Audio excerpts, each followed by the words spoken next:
Okay, so clearly I did not get my video out on Thursday evening this week, but better late than never. And I want to speak about the concept of judgment and how generally when we think about being judged, judging others, judgment, there's always this really negative connotation.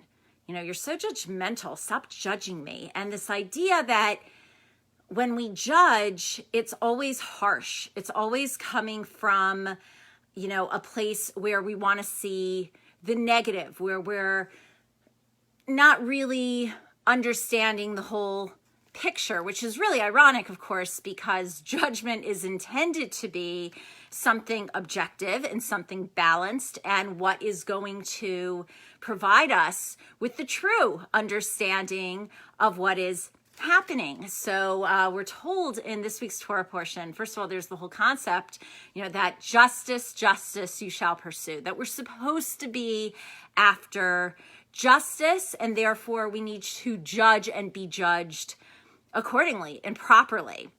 So, hey, Pam. So when it comes then to this idea of this Torah portion, which is called Shoftim, which is judges, we are speaking in the kind of general sense that we need to appoint judges. It says at all of the gates in our cities. Fine, so there's this idea that there needs to be official judges. And there are qualifications to every judge according to Judaism. And there's actually 7 qualifications that every judge needs to have. And depending on where this judge is serving and at what level, there may be other ones as well. But the 7 primary ones are that the person needs to have wisdom, needs to have humility, there needs to be awe of God, awe of one's creator, that we're not the be all and end all, that there's something greater than us. There has to be a loathing for money, and that includes one's own money, that cannot be the motivation behind it. A loathing of money and yet a love of truth, a love for all people, and a good reputation. So when we're talking about judges in general, that makes perfect sense. We would want our Supreme Court to be made up of people like this. We would want all of the judges who are going to be viewing cases to have these qualifications. And yet it applies very much to ourselves as well, because we are told that there are 7 gates to the human body. And since every gate needs to have a judge, that's how the Torah portion begins, that at the gates of all the cities, we need to appoint judges. So the 7 gates, according to the Siftei Kohen, that we have, that every body is comprised of these 7 gates, are our 2 eyes, our 2 ears, our 2 nostrils, and our mouth. And for anybody who has been watching my videos, when I spoke at Hanukkah and then again in the Torah portion speaking about the menorah that was lit in the temple, which was a 7-branched menorah, I explained that we have almost like these lights. What does the menorah do? It needs to illuminate. So these lights are also referred to as these gates. And yet with the menorah, how if we were to actually draw on our face would form the menorah. So the 2 ears to the chin are the outer branches. I remember I did this. I was actually holding something, so I couldn't quite do it. Now I can do my visual. The 2 ears are the outer branches. The 2 eyes are the next 2 branches. The 2 nostrils, the next 2 branches. And the mouth, the innermost branch of that menorah. And that's our 7-branched menorah. But these are also, according to the Siftei Kohen, called the 7 gates. And each one of these gates needs a judge. And who is that judge? None other than ourselves. We need to judge, but we need to judge with the 7 qualifications of a judge.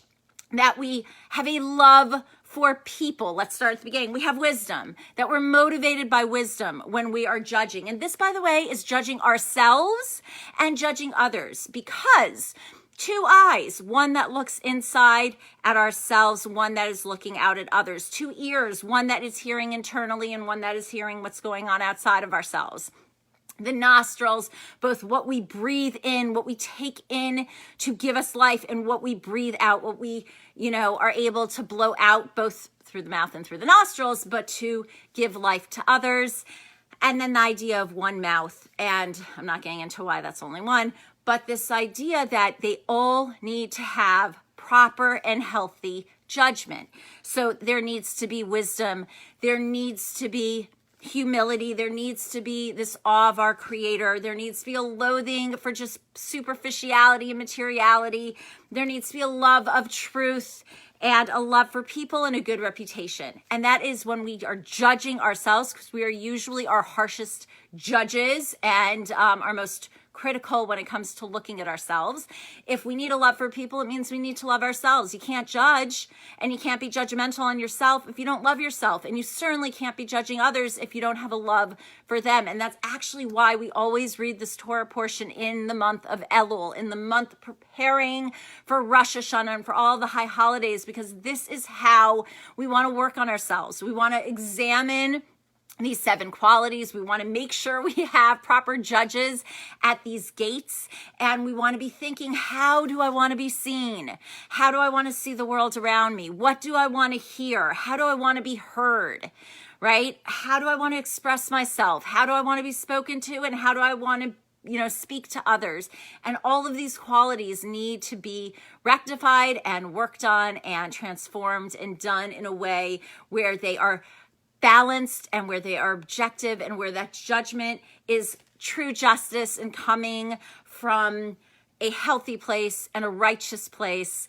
And with that, we should only have positive judgments when we look at others and ourselves. And likewise, that's how others should be looking and judging us. So with that, wow, Betsy, I haven't seen you in so long. Okay, have a beautiful Shabbos, and we'll be in touch next week. Good Shabbos.